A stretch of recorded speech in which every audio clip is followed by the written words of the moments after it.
Project Lawful aka Planecrash by Yarwain aka Eliezer Yudkowsky and Lintamande. Thread 4.1 Cheating is Cuddleroom Technique. Episode 98.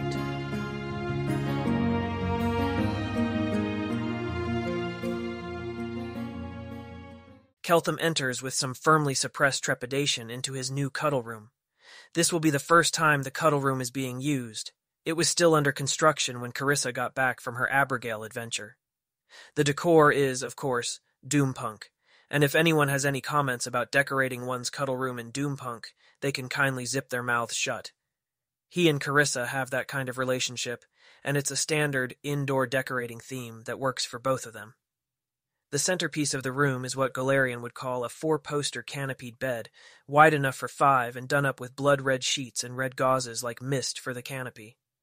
Non-magical chains end in slightly magical cuffs that will respond to Keltham's commands alone once bound by him, attaching or loosing from chains or releasing the shackled individual at his word, because Keltham would strongly prefer not to keep track of keys, worry about losing keys, worry about losing the key in the middle of an emergency, or consider whether a mischievous Carissa could manage to get out by a clever use of prestidigitation or some other magic with respect to incredibly poorly designed physical locks. And then, well, that's mostly it, because Chellish standard cuddle room appliances beyond bed are all apparently too advanced for him. There's a few other interesting objects around the room, to which Carissa can be attached, with non-magical chains of the same type that the magical cuffs could hook onto. None of these other appliances look particularly ergonomic or comfortable. The bed is clearly the main attraction here, though there's an interestingly dual pair of hand chains dangling from the ceiling in one spot, suggestive of what one might do to two Carissae, or have them do to each other. Such Chellish gestures of friendship are why Keltham isn't asking any back wages for the previous week of teaching. There's a door leading to a large walk-in closet that Keltham isn't supposed to open, but it doesn't contain much as yet. Carissa will fill it, as Keltham becomes ready is the plan, but he is ready for so little of the standard stuff that it didn't seem like the best use of Carissa's limited time to try to fill now. Up to Daith Ilani standards? No. Even with Silent Image, Keltham doubts he can adequately show anyone how to construct properly ergonomic cuddling furniture.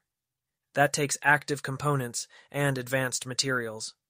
He'll turn his attention to it when he has a better idea of what can be done with magic. Keltham really hopes this attempt at blatant cheating works. He does not particularly want to go the entire length of time required for his internal gender trope to mature that far, before he can hurt Carissa enough in standard ways. If it does work, he'll owe Subirax a pretty serious favor, but then Keltham owes a lot of people some serious favors, and the Chellish government owes some favors to him. Carissa is kneeling at the side of the bed, praying to Asmodeus because it seemed like the thing to do. She hopes to serve him and be perfect, and her understanding is that it is pleasing to Asmodeus that this will be very painful. He is correctly able to decode from her posture that she's praying, though he isn't sure how, except that it's a posture that obviously goes with a relationship like she has to Keltham. And Asmodeus is the only other person she could be trying to talk to like that, though if she's not a hidden cleric of Asmodeus, and that would not make a lot of sense, then Asmodeus won't talk back, and apparently won't talk back even then, with very high probability.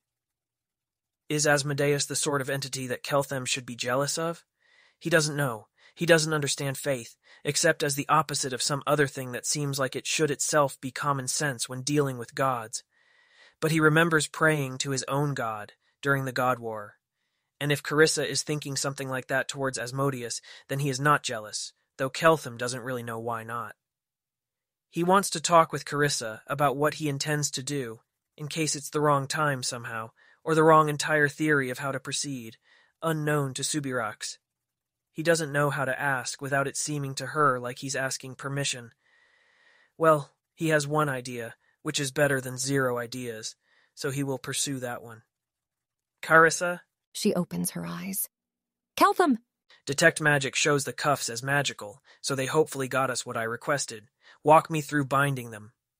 It almost feels like his gender trope is talking through him, which wouldn't be too surprising since he's at 10 of 12 on the gender trope identification scale, but it's still a strange feeling.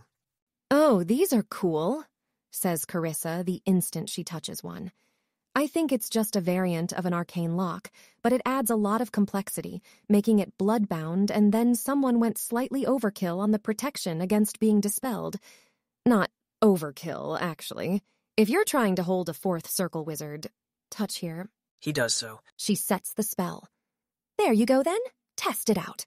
Each cuff has 2 distinct command words engraved on it in Taldane, one that locks and unlocks the cuff from the person wearing it, one that locks and unlocks from the chains that it attaches to. The command words now will only work for Keltham. He'll first try out telling the cuff to lock to one of the non-magical chains. Pull on it to test that connection, then make sure it releases when he speaks the command word again. He'll then clasp that cuff around her left wrist, tell it to lock, try to remove it by strength, test out unlocking and removing it by repeating the command word, and then rebind it on Carissa's left wrist and leave it there. Keltham doesn't otherwise speak himself. It doesn't feel necessary. There's a strangely focused feeling to his thoughts, though not so focused that he's not checking all execution paths through his cuff testing procedure to make sure that no previously untested malfunction during the tests themselves would allow Carissa to end up bound to the bed with no way to remove her. 1 cuff down, 3 to go. Carissa is very sure that the thing to do here is alter Carissa, as thoroughly and completely as she can, except she can't actually imagine alter Carissa very clearly when it comes to this. Who Carissa would be in a Cheliax that different feels like a dangerous question. Well, Keltham likes the Carissa he has fine, and there are advantages to not lying. She doesn't speak either. That's one way to not lie. She just cooperates and watches him and tugs on the chains a little just to show she can't break them. He doesn't speak while stripping away her clothes, to ask permission or otherwise. When Carissa is naked and bound to the bed at 4 points, he snuggles up to her. Speaking feels strangely hard. He wishes he could stay in the wordless mood and do everything by telepathy. He's not sure if he can get it back once he leaves, but there are things that need to be said. I've asked Subirax for magical assistance in hurting you more, since I am apparently not ready to do or even hear about any of the less magical ways of doing that, Keltham says. She'll drop off what she can find from her collection in a few minutes, along with directions. I feel a desire to do that to you, maybe even a need, after feeling scared about losing you. If you want to try to convince me about anything related to that, you have temporary permission to say what you want, including things I might potentially interpret as you objecting in words, up until the moment I first hurt you. It's okay to talk about if he binds her to the bed first, is his hope. Oh, she says quietly. I love you or something. I hope I'm exactly what you're looking for. And to push him on the not allowed to object later thing or not yet. She's not going to comment on the part where he's going to hurt her, apparently, and that's fine. It's a funny and strange and beautiful thing that you being exactly what I'm looking for is even remotely a possibility. In civilization, they'd warn you about that being the sort of open purchase order that never ever gets filled. And if a Keltham is exactly what a Carissa is looking for somehow, then she's going to have some very strange, implied utility function he doesn't understand. Though, to be fair, like a lot of male Dathalani, he's never understood the exact details of how some women are apparently able to find men attractive in the first place. It's probably fair to say that I'm in love with you, and scared this is going to turn out terribly, for reasons including conspiracies and tropes, and you somehow still being a hidden cleric, no matter how absolutely little sense that has now been revealed as making, and you getting tired of me in 2 more weeks.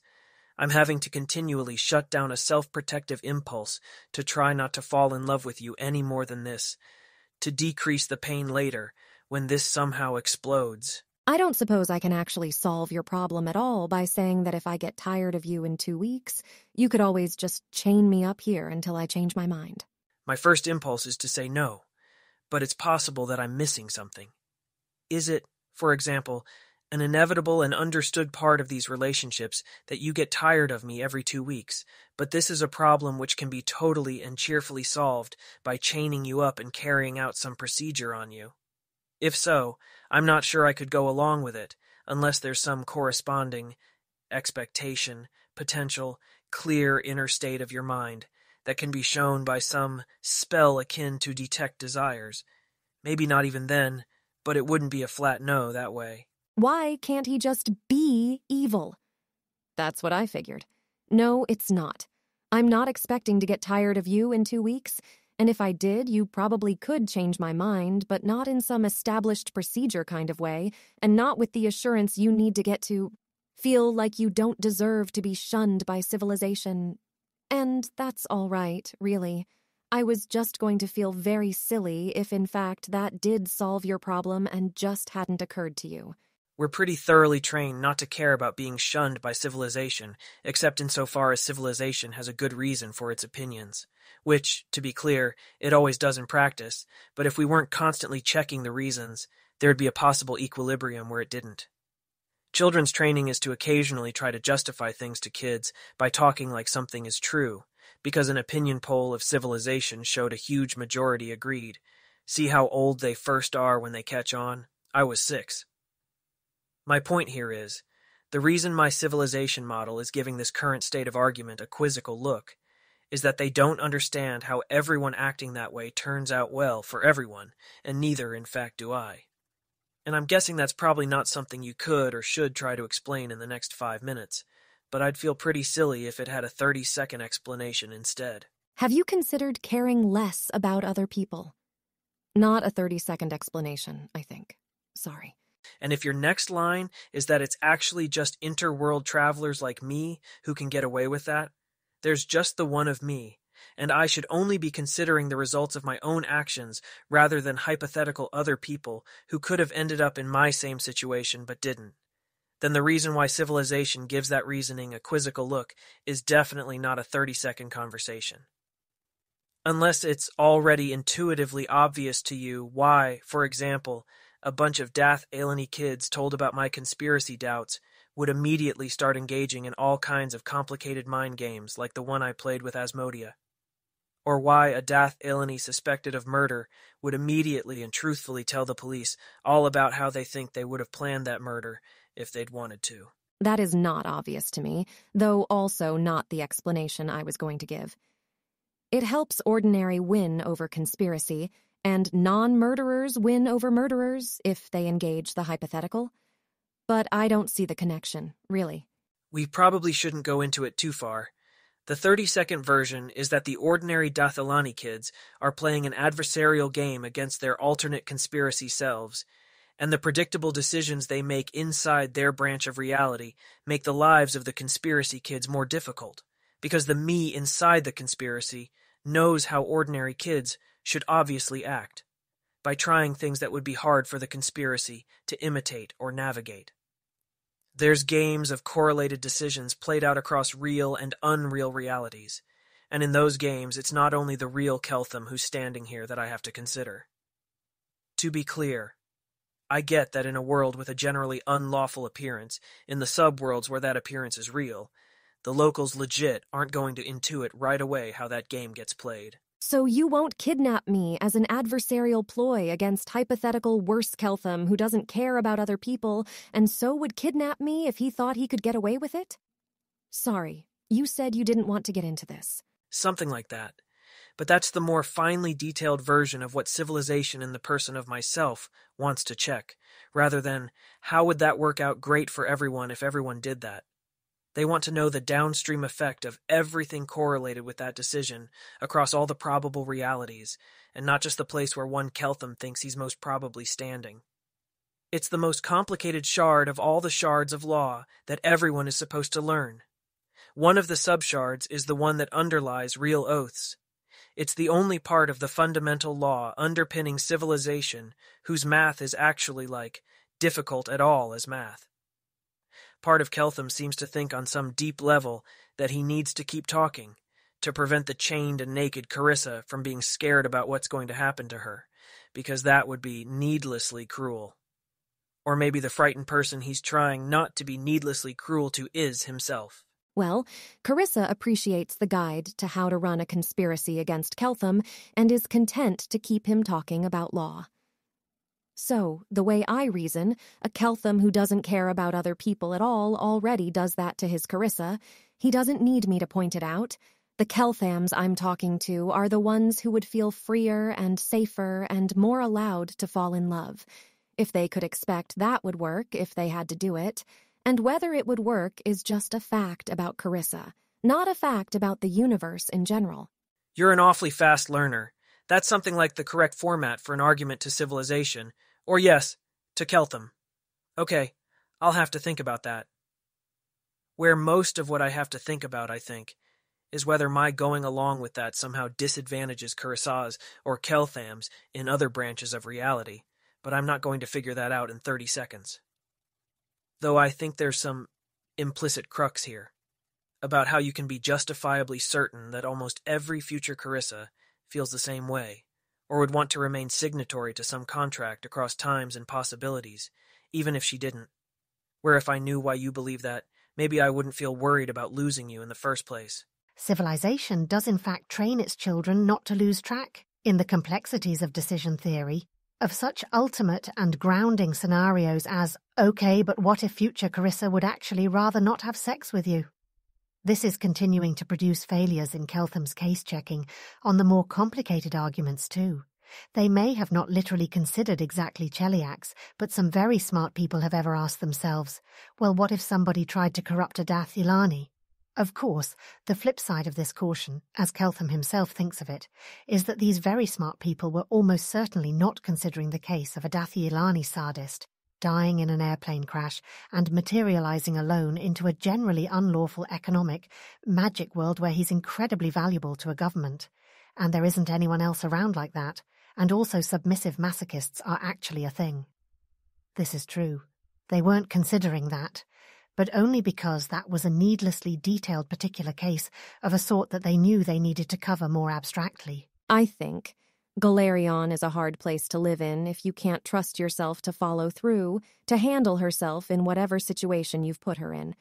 World Wound deployments are 3 years, and you can't quit, no matter how much you hate it. Indentures to study to become a wizard are even longer, places other than Cheliax. If the church hadn't taken power, I would have had to pledge 10 years of service for my training, probably. I've never actually set myself on a course and then gone. Wait, no, I wish I had the option of escape because I value it about myself, that I can make promises like to serve at the World Wound for 3 years. When I asked to join this project, I didn't know anything about you, but I wasn't assuming you weren't the Keltham who doesn't care about other people, or that if you were, I'd be able to leave. And it's not that I didn't care, it's also not that I was taking a calculated risk that might not have paid off. It's that I was pretty sure I could live in all the worlds I was stepping into and be someone I'm proud of in all those worlds, and go to hell stronger and cleverer in all those worlds. And the obvious question to me is, how do you know that won't change about yourself? And maybe you do know, but it's harder for me to know. There's also the inconvenient part, where what I want is Carissa chained into my bed, feeling a particular way about me, and feeling particular things when I hurt her, and that seems so much harder to guarantee by brute forcing it than the part where I can be sure I could have Carissa chained in my bed if I found myself wanting it enough. Not totally a bad thing for you. It means Meritxell can't compete for your place in my heart, nor Asmodia for that matter. A bad thing for your eternal soul, though, Keltham. Oh, good. I'd be tempted to keep you away from all other masochists, except then I'm seriously concerned you'd decide there aren't really any. And then you'd stop hurting me, which would be terrible. He hugs her hard. I really appreciate the thing with Yaisa.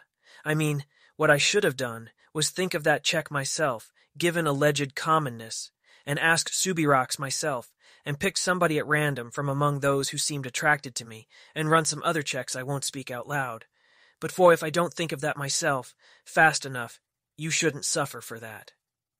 And it's important not to lose track of just optimizing the world the way it appears to be, whatever else you're thinking and whatever complications are going on.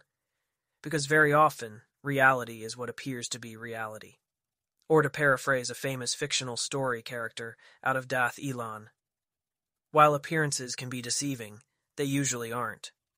Now he just needs to remember that part and hold to that thought while hurting Carissa, who appears to be a masochist. Well, by all appearances, you have a naked girl at your mercy. What are you going to do about that?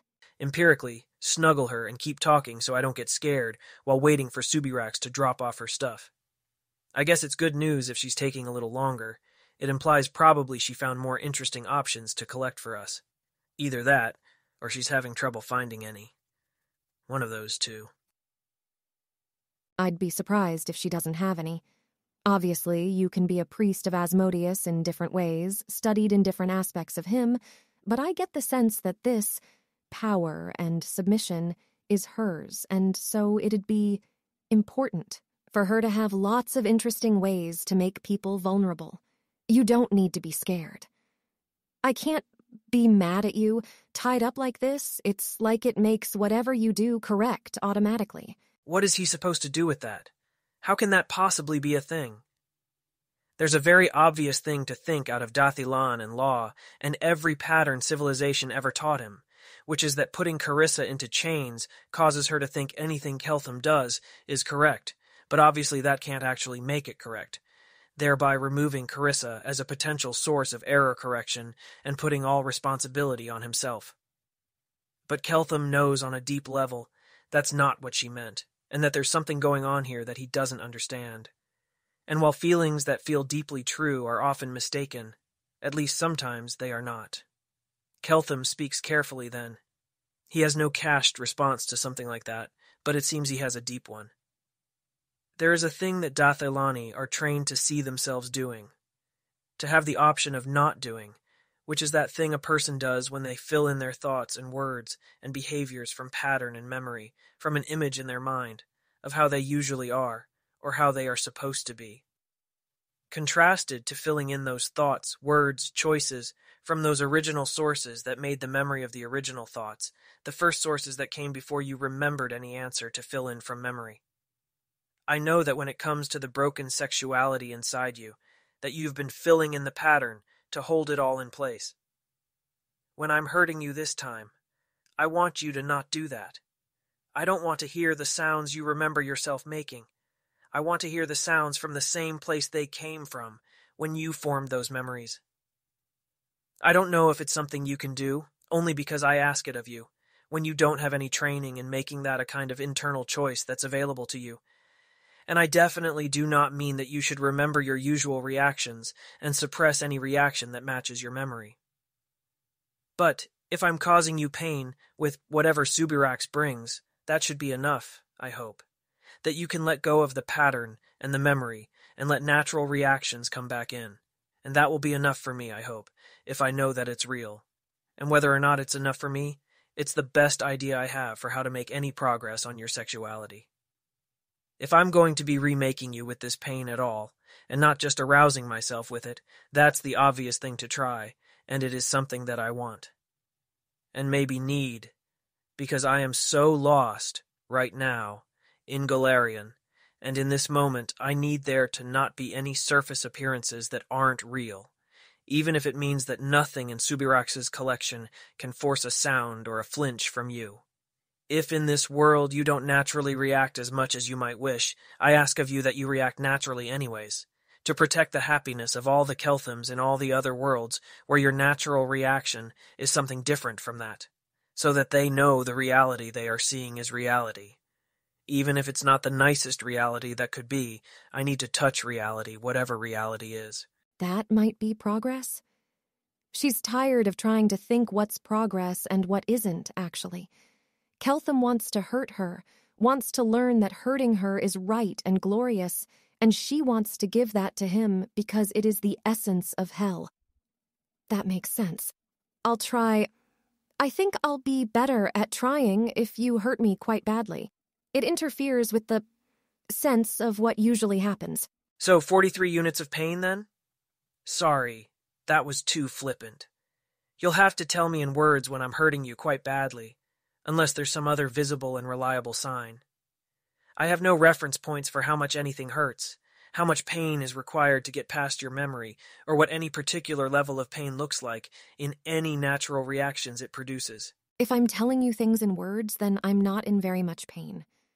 But I'll try to communicate. Carissa, darling, there is an obvious problem if I'm escalating while relying on a verbal signal to tell me when I've gone far enough, and the escalation removes your ability to verbally signal things. It potentially causes me to go further than I want, which is a problem even on your terms, because it is not what I want. Maybe Subirax has an extremely secret spell for outright mind reading. In the absence of that, I will do my best to communicate with you, but I don't actually have a clever solution here aside from observing that I don't think you'll go further than you want, because I think you'll get bored after like 3 minutes if I'm just screaming in agony. Now seriously wondering whether my stupid idea to ask Jacint about a somewhat asymmetrical threesome was possibly not as stupid as I thought. It would be very convenient if I could ask her to just stick around in a corner of the cuddle room and fill out her reports while we had sex, and occasionally I could ask her questions without my finding that at all bothersome, but in fact I would find it bothersome. Just to check my Carissa model here, according to your own model of how reality works, if I actually went further than I planned or warned you about, and failed to get bored at the time you currently anticipate, afterwards you would be like, "Yay, Keltham!" And when I stepped outside, I'd find Pilar holding a cookie for me. Correct? Don't say that's correct if it's not actually correct. And to avoid that failure mode, stop and think about it.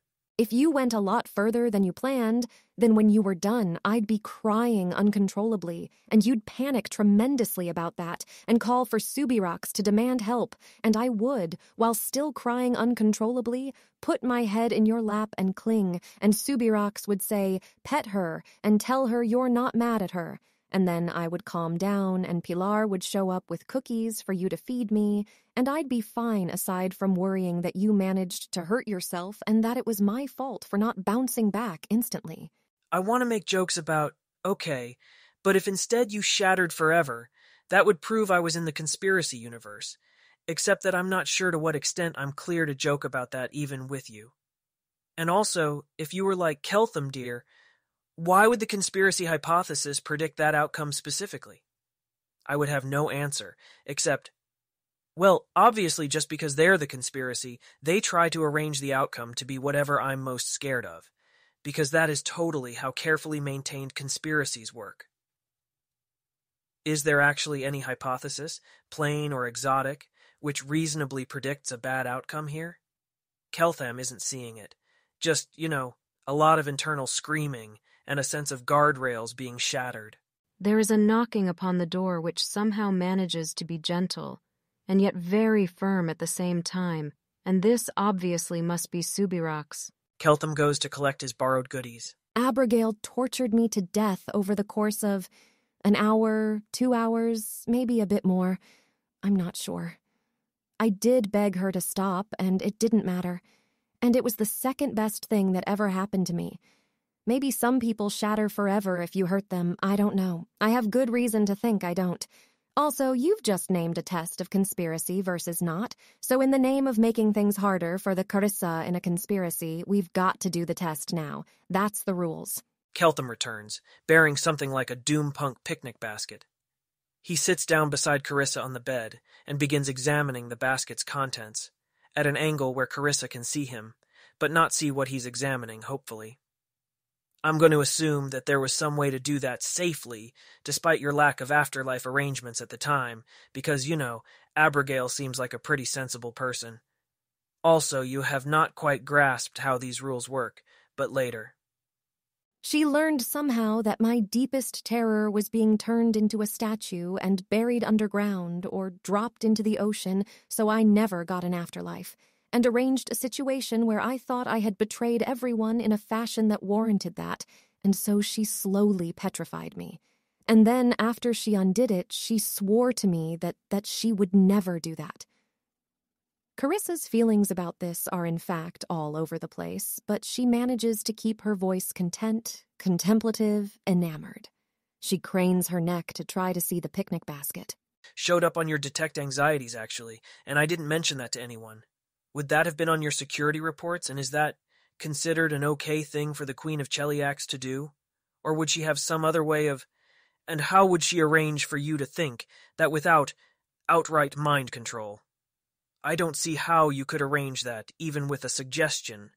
Suggestion's not the most powerful kind of mind control. It's the least powerful kind that was necessary to persuade you that Conspiracy Cheliax would win. I don't know the spell she used. There's a procedure for approving uses for bed games if you can afford it, but it's Ask the Queen. Her pact with Asmodeus requires her to conduct herself in a way he approves of. Same with divining for my greatest terror, which is not the kind of thing that's on my security reports. If you want to learn how to do that, I think it'll be a while. Those spells are secret for good reasons. All right, then. We should go ahead and stop talking about this, actually. I think Isidre was right to label this all dangerous information to me for now. You've successfully impressed me with how hard you are to damage. But Galarian civilization would have found you eventually, you know, even if they had to build Magitech to search the entire planet, point by point. You and everyone else that's ever happened to. And if not, I do suspect you'd have ended up somewhere else just like me. The thing in the basket labeled #1, presumably the least terrifying thing in it, is a non-magical extract of a foreign plant that's used to make food taste like fire, which Jacinte's note says she's guessing wouldn't exist or wouldn't be used for flavoring in Dathilan. There's a list of places to potentially apply the extract to Carissa, essentially a list of body parts with mucous membranes. The burning this produces can be moderated or neutralized by prestidigitation, if you imagine changing the taste to be less like fire. This, Jacinthe notes and underlines, is not a good thing to forget to do before bringing any mucous membranes of your own into contact with some part of Carissa where the spiciness extract has already been applied. Capsaicin, one guesses. Contrary to what some people seem to think, Dathilan is not badly off to the point where they literally don't have spicy food. Jacinthe doesn't think this is likely to do much to Carissa, but if Keltham wants to start off without any magic, it's there for him. She included it mainly as an intermediate step along the way to #3, a magical ointment version of the same, which requires a separate magical liquid to neutralize and causes much more pain, a few droplets of which could also be mixed and diluted with the non-magical stuff. Gloves have been included in this basket for multiple reasons. Carissa has literally no idea what to do with the assertion that she'd probably just end up somewhere else like Keltham. That seems false. There was reason for the gods to grab Keltham. Obviously, he means something more complicated, but the thing her brain keeps returning is his assertion that if the abyss was infinite, then they'd be demons. And if it's not infinite, then it doesn't follow that she'd turn up somewhere? It's more that the abyss can't be infinite while everything else is finite. The question is not whether you imagine those quantities to be infinite or maybe zero, but just what are the ratios between them either way? For those ratios in the very final end are all that there ever is. And now I've just realized that our Cuddleroom conversation literally went to anthropics. There are sad jokes about that out of Dathilan. Carissa, I'm about to apply the least painful thing in here to you. Jacinthe doesn't expect it'll do much. I'm not really second-guessing that. Don't get worried about being disappointed. I'm trying the least painful thing first, just on grounds of generally good escalation procedures. The prohibition against asking me to stop, or asking in words to be let out of these chains, is about to return into effect. If you wanted to say anything before then, including perhaps about going to the bathroom. Did that while you were talking with the High Priestess? So that's what anthropics is? She feels like she's gotten 6 different accounts of what anthropics is, and none of them are the same thing. All right, then. He's nervous, and hopefully that goes away rather than amplifying to the point of inner screaming that forces him to either stop or as forcibly rearrange himself. Should he apply 1 droplet of probably concentrated capsaicin on Carissa's nipple, as is hardly a mucous membrane at all if he's not using the magical potion form? No, that is starting off too weak, even for him. Starting now. Don't control your reactions, don't suppress them either. Just let them happen. Whatever is reality, that's what I want to come into contact with. 1 droplet of probably concentrated capsaicin on a more sensitive area than a nipple. The instruction, "Don't control your reactions," is approximately impossible. Everything that Carissa is the product of 100 different filters, checking if that's safe, checking if it's allowed. It doesn't actually feel like there's a true answer underneath those layers, just waiting to be freed. It feels like the layers are Carissa, with nothing beneath them at all. She'll try, though. She can at least tell that pretending doesn't serve any goals here, that Keltham wants to be touching the fabric of reality, and she doesn't have the reach even within herself to fake it. Does that look or sound like anything in particular, though? Not especially. Keltham should give her an easier task like becoming an archdevil and reforming hell. That's fine, and he'll tell her so and thank her for being reality. Let's skip straight to magical capsaicin, #3, this time applied first to nipple. What makes a reaction authentic anyway? If you have control over how you experience pain, at least sometimes, as a corrective or a game or an injury to account for in further combat, and you automatically classify it as such, is that inauthentic? But it feels, especially with a headband, with more insight into memory and thought as it occurs in her mind, like the filtering process is exactly the same as the input process, like the signals are interpretation all the way down and there's no reflex to respond in any particular way, only the question of what response is safe. She did warn Keltham that he was probably going to have to hurt her until she stopped overthinking things. She did, and that's okay, and he'll tell her so again. #3 on the more sensitive area. Carissa seems to have two categories of reaction: involuntary flinches and freezing up while she tries to figure out what her reaction would be if it had had minimal intervention from her brain. Hurting her enough, or unexpectedly, gets involuntary flinches. Everything else gets freezing up while she tries to figure out what her reaction would be.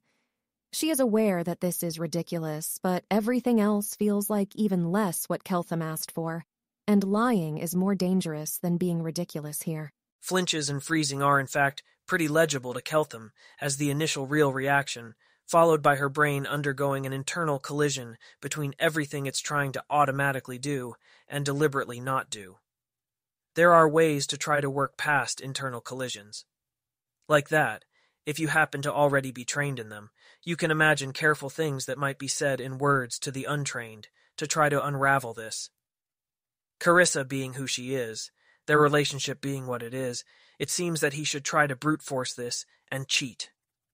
For it is less effort to brute force pain than pleasure. It is easier to do all this and push past his own internal screaming if he can tell himself that he is hurting Carissa for a reason, and reasons like that are hard to come by if you are not able to just make them up. Keltham takes off his shirt. Carissa, I need, for the sake of my own sexuality, to have some idea of what this is actually doing. Part of me thinks it doesn't do anything. I'm going to apply one droplet of #3 to my own nipple, with the neutralizer ready to hand. I am checking that you think this is safe for me. You also have a temporary exemption until the next time I hurt you, if you want to argue that you should not be in your chains while I do this. I think it's safe for you. I'd be shocked if it was incapacitating. You could give me a free hand if you wanted, so I could apply the neutralizer if it is incapacitating. He notes that whatever current ongoing degree of pain she's in doesn't seem to affect her speech even. I agree on being shocked. I'll free your hand anyways, just in case somehow doth Ilani turn out to be much relatively weaker to pain than either of us are modeling. It's not like we've actually checked any observation, which substantially constrains that. He'll lean over to read and remember the command word for her right cuff, which is the side he's sitting near, and then free that part of her. Ready if we're both wrong? Mm-hmm. He observes that he feels a little anxious, more about possibly failing to impress Carissa than about anything to do with pain, bracing himself to suppress his own reactions, if he can, lest he alarm her. One drop of #3 on his own nipple. Keltham once burned himself with a soldering iron.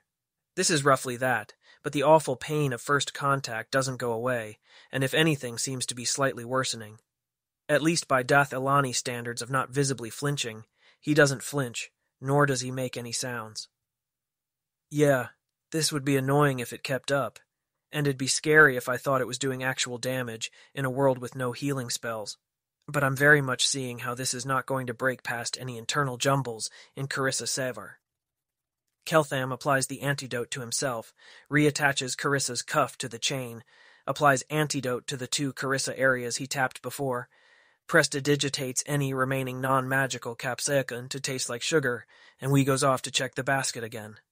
He's hoping she's not disappointed with Dathilani pain tolerance, but he's definitely not asking her to be impressed. Carissa does not really have evaluating Keltham as an available action. She is trying to do this properly and is unable to because of how it's impossible, and she's hoping that Keltham will fix that, and if he doesn't, then she hopes he has a good time and becomes evil and helps her fix hell. It's a plan that doesn't leave a lot of room for being disappointed in Keltham. If he doesn't do what she wants, that's her failure. #4 is marked with a note that it does actual damage requiring healing afterwards, which is probably not especially helpful with breaking through Carissa Sevar's resistance, but maybe Keltham wants to do that, or maybe his own theory says it's helpful.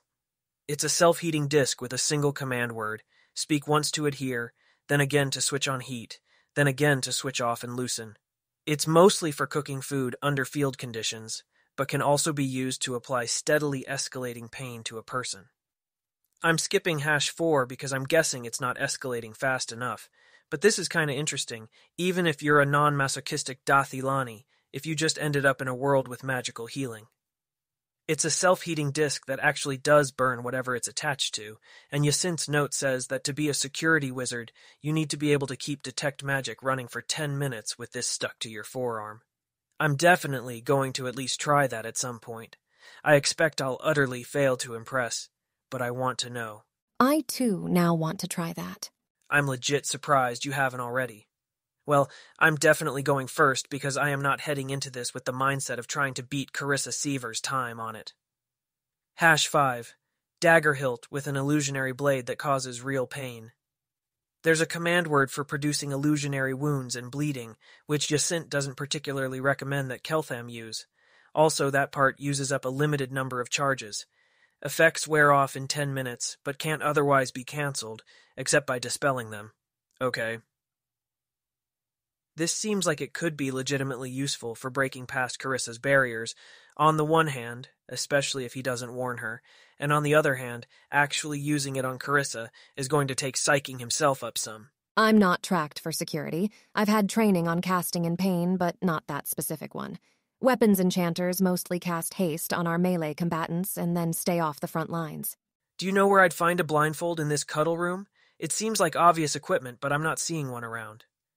Talking perfectly normally, like he's not about to fake stab her. Keltham is feeling like a not particularly law-abiding psychopath right now. Well, actually being a law-abiding psychopath doesn't feel awful, that's sort of the point, but obvious actual meaning of thought is obvious. There should be one in the closet, along with other safe for Keltham stuff. I thought that didn't contain anything yet, and also wasn't safe for me to open, which now that I think about it is not an especially coherent belief state. Keltham goes to check. There's not very much in the closet, but it does, yes, contain a blindfold, also earplugs if he's of a mind, and some objects that Keltham will completely fail to recognize on sight as spanking paddles or tickling implements. He comes back bearing the blindfold and attaches it to Carissa, and then sits there, breathing deeply. He cuts his forearm with the illusionary knife, just to make sure the blade isn't real.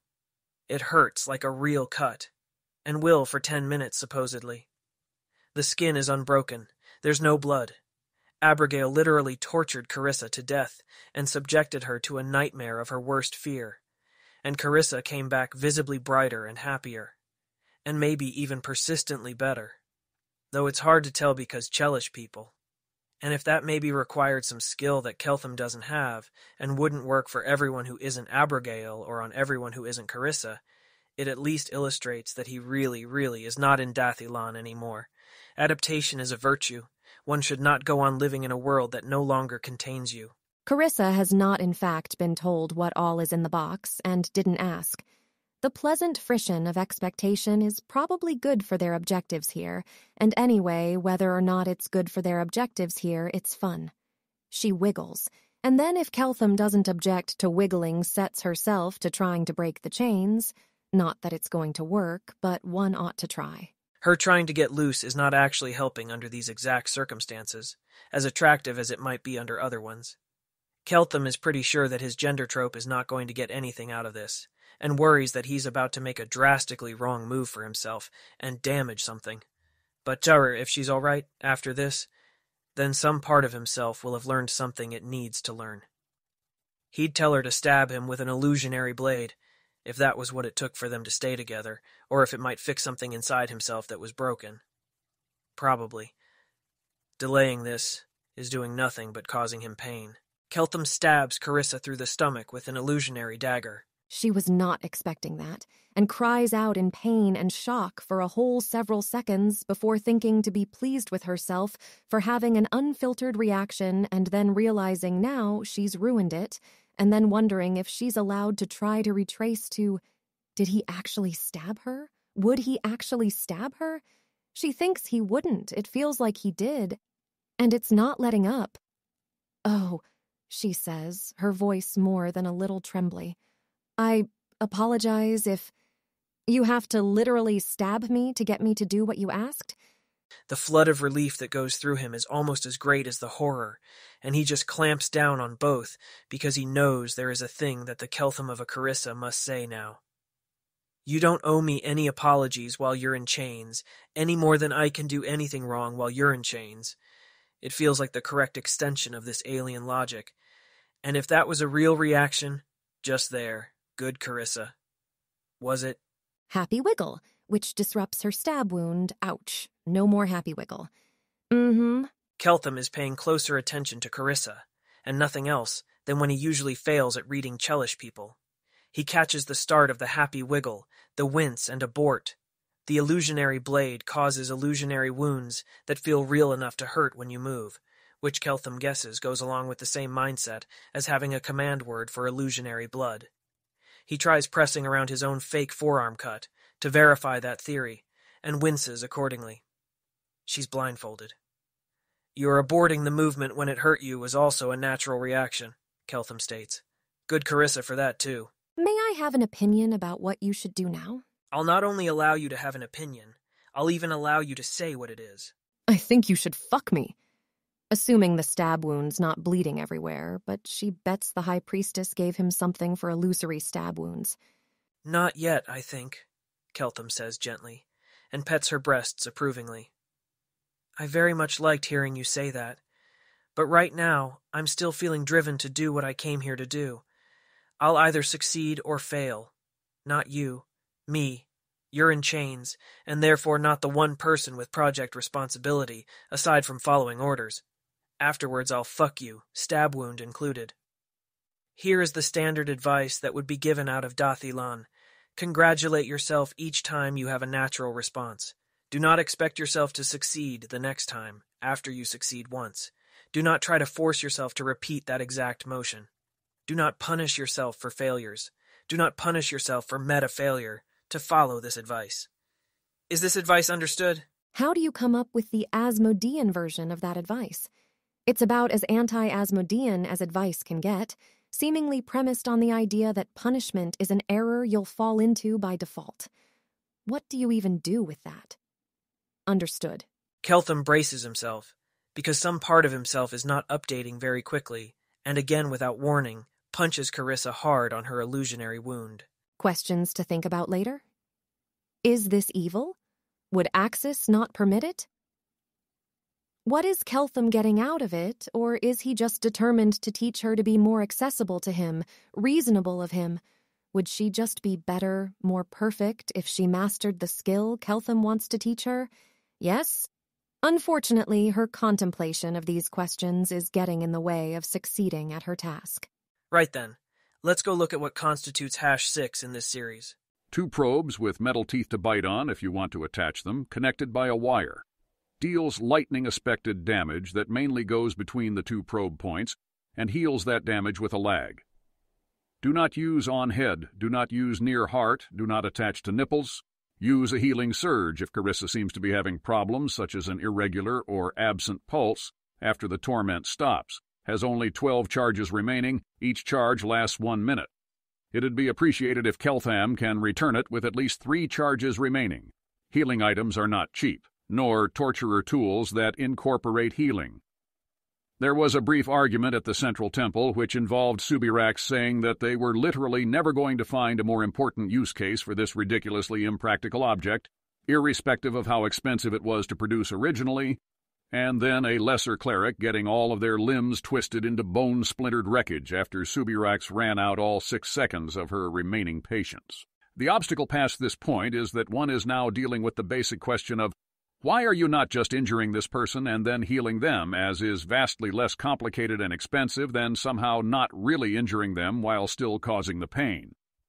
And while there are some sensible answers like, well, because if you don't heal this area continuously, the nerves will be damaged by the lightning and then stop reporting pain properly, one is at some point going to get into the realm of answers that sound a lot like, because a powerful sadistic enchanter got bored. And the problem is that most of those items are not suitable to Keltham, and might also be difficult to excuse as something Subirax just happened to have lying around her bedroom, if she apparently had a lot of them. This better not be the only thing on this planet that produces electricity, with only 12 charges remaining on it. But calling it lightning-aspected damage suggests that it's better known than that. All right, let's try this with Probe 1 clamped to sensitive Carissa Area 1, Probe 2 clamped to sensitive Carissa Area 2, spend 1 charge, and immediately with no warm-up, turn up the slide control from 0 to 2/3 of its range. Obviously, any linear slide like this one will control output logarithmically, so that the just noticeable difference corresponds to the same interval at all points on the scale, as Keltham knows and does not think to question. He's not thinking that he's setting the output to 2/3 of maximum output, which, in fact, he is. When she is done screaming, which takes a long time, it occurs to Carissa that probably she should have been more helpful to High Priestess Subirax, even if she genuinely didn't know very much about the space of options. Being helpful to people while they're arranging to torture you is a good idea. Is Keltham okay? Are you okay? She asks in what she doesn't mean to be a whisper, but comes out as one. It's the wrong line, but Keltham might not be okay. Sort of.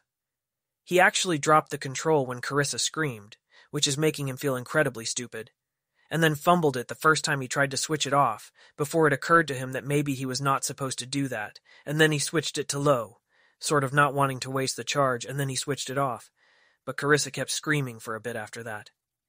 He has been repeatedly told not to worry too much about the consequences if this sort of thing happens, and if everybody was just lying to him about that the entire time, Keltham can always just exit this universe by a sheer act of will, right? I'm okay if you're okay. Good, Carissa. He undoes the blindfold, so she can see he's not looking too terrible. Figures that the first thing on this list which actually works is one with charges, and which now has only 11 charges remaining. Actually works? She says out loud, and then realizes she did not at all have a strategic reason to say that. Unless that was just a rehearsed screaming pattern, which I'm sort of guessing it's not. Well done on finding something inside you that wasn't a memory of something else. He sits closer to her and runs his fingers through her hair. This causes a flashback. She's in Abigail's bed, and nothing was real, and nothing is real, and she exists, but in pieces she's not allowed to start to pull together. She starts crying. It's like there's a very distant Carissa observing detachedly that this does not seem to achieve her goals, and she needs to stop it immediately. Good, Carissa. He'll keep running his fingers through her hair. He was probably supposed to do this much more gradually, but unless everyone has been lying to him this entire time, she should nonetheless be fine after he did something less than exactly perfectly optimally. Distant Carissa declares that she quits and don't expect her to come back to work anytime soon. Carissa lies there crying and wonders distantly why everyone wants her to cry. She is pretty sure she's much less cool when she's crying. Because she's one step closer to reality when she cries, obviously. Both of the two people who've ever held any place in Carissa Sevar's heart hold that belief about her. Keltham decides to snuggle up to her while she cries still in her chains. No, he hasn't forgotten about the illusory stab wound. He just expects it's okay if he does it anyways. She's going to need a while, apparently. She wouldn't have expected that. Is security freaking out? Don't freak out, security. This is all according to plan. It is not? She makes an appreciative noise about snuggles, even though they put pressure on the stab wound. She can totally have a while. Keltham murmurs that she's good. She did great. Keltham feels better now that he's not scared deep down that he's forever separated from Carissa by an uncrossable gap of being too civilized to do anything that ever reaches her. Sorry you felt like that. Didn't myself feel like that. Figured it was just time. Not even much time, turned out. You okay? He'll be okay so long as it doesn't turn out that everybody was lying to him this entire time about Carissa being okay. He doesn't say that. It's not a pressure he wants to put on her.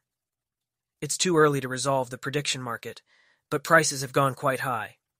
Does she look/sound/feel like she's past whatever that was, or does she look like she needs more time? She does not look totally back to normal, though she looks a lot better than she did a minute ago. She's stopped crying. He does not necessarily want her all the way back to normal. Not if he's as totally safe to go on pushing as everybody keeps telling him.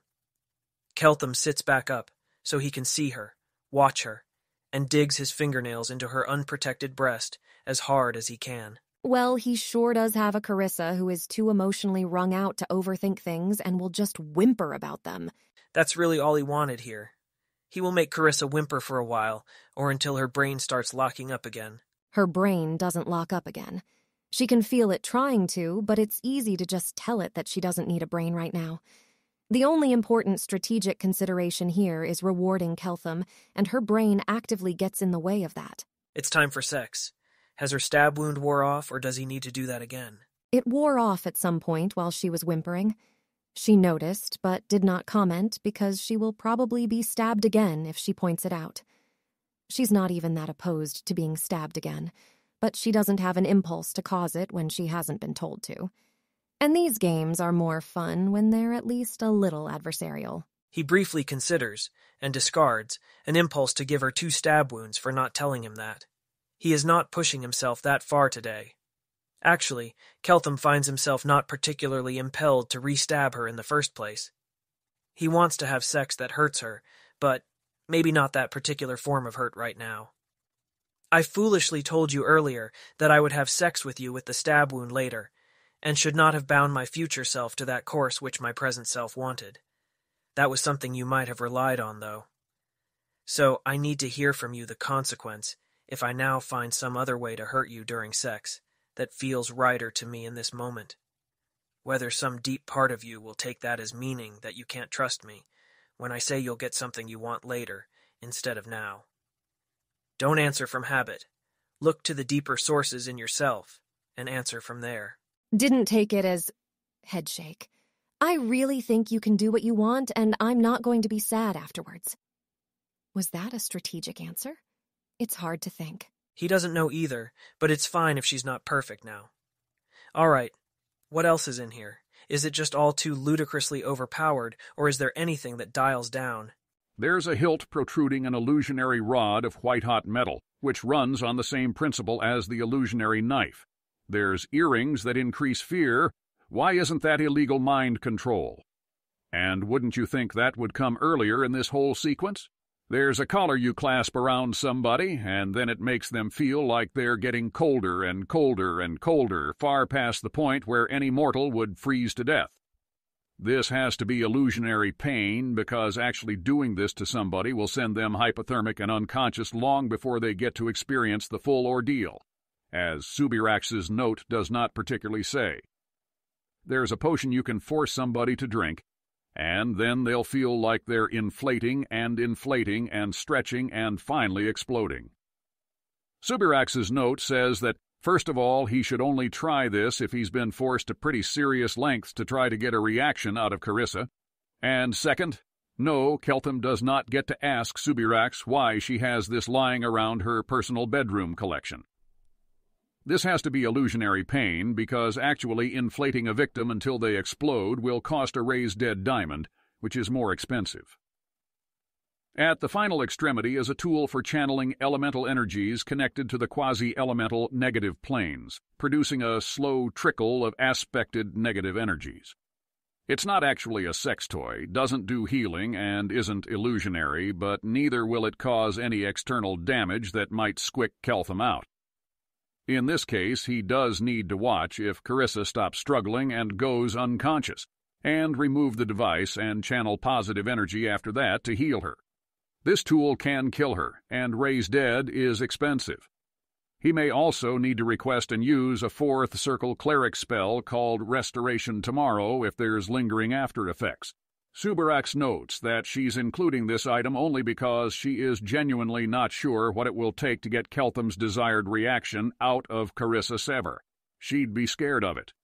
There are more extreme torture devices in the great central temple of Asmodeus in Igorian in the center of his power on Golarion, but they have command words like Nessus, which Keltham might recognize and sort of wonder about, or are carved with devil imagery as again Keltham might wonder about, or are too large to move, or seem visibly like something you would just not do in a bedroom game and don't plausibly look like actually a wizard tool either. And Jacint ran out of time. Everyone in Cheliax is insane, and he would ask who needs this stuff, but apparently the answer is you, Keltham. He's just going to go with the illusionary white-hot metal rod, which seems like something he could use in very light taps to be scary and painful, but not completely take Carissa's mind away from the sex part. Actually, he's going to try the illusionary knife before he goes to the illusionary rod. Maybe that just works. Keltham unchains Carissa's leg cuffs, then, though not her wrist cuffs, and has sex with her. He's forceful about it and lasts for a while, which is something that civilization did try to optimize for her pleasure. Now and then he hurts her, mostly with a knife that isn't real, sometimes with a searing burn if he feels like it. Carissa is cooperative and reactive and whimpers and doesn't start crying again, and one time when he cuts her, she gasps and looks at him just like she did the day of Abigail, like he's her whole world and she is totally helpless in his arms. Her brain has decided to start doing things again, but off in a corner where it won't interrupt. The thing it's doing is mostly wondering what security thinks of her. Keltham sees, and is happy. How much of the part that isn't pain is real? Is the pleasure reaction more real than before? Keltham isn't reading her too hard to try to figure it out. They've made enough progress for one day, and he'd be shocked to find that it solved everything. He's not going to try to stimulate her deliberately and seem to be demanding her response to that. He finishes inside her, touches her handcuffs, and murmurs the command words to unchain her, if not uncuff her. He likes the look of the cuffs, and then snuggles up to Carissa and her lingering illusionary light knife wounds and surface burns. I can't remember having been this happy before, Keltham murmurs to her. It's not just the sex, it's the sense of progress, for you and for myself, and things I was afraid of that didn't happen, and obstacles that weren't impossible after all. Maybe everything here is just solvable if I try. Oh, good. I'm really glad. Want you to be happy. Want you to feel like you're allowed to try things. Want you to not be scared. Want you to know how powerful you are and be glad. Love you. I'm glad there's literally anything I can and will do that can scare my cute future archdevil girlfriend literally at all. Even just scare her temporarily. Something about the gender trope wouldn't feel right otherwise, but she's way too powerful herself, and you've got to cheat the shit out of everything to even have a hope there. I think you might be underestimating how powerful you are, Keltham. Wiggle, wiggle. Wiggling is a good way to express pleasure because she hasn't the faintest idea what is deceptive wiggling or inaccurate wiggling. Fair. Rephrase. She's way too powerful herself, so you've got to cheat the shit out of everything if you want to scare her within the next hour instead of 2 weeks later. Luckily, you're good at cheating. And you haven't thought of most of the things a Chelish person would think of immediately, but you think of things we never would. So it all evens out. He can't actually hear that level of compliment without feeling uncomfortable, as it turns out. Something about all the power that he holds in Golarion feels like it isn't really his. He doesn't say anything in reply to her last statement, just snuggles into her.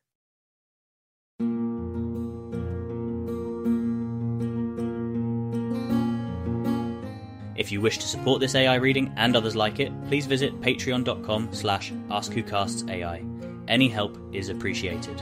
And thank you to executive producer John Doe 7776059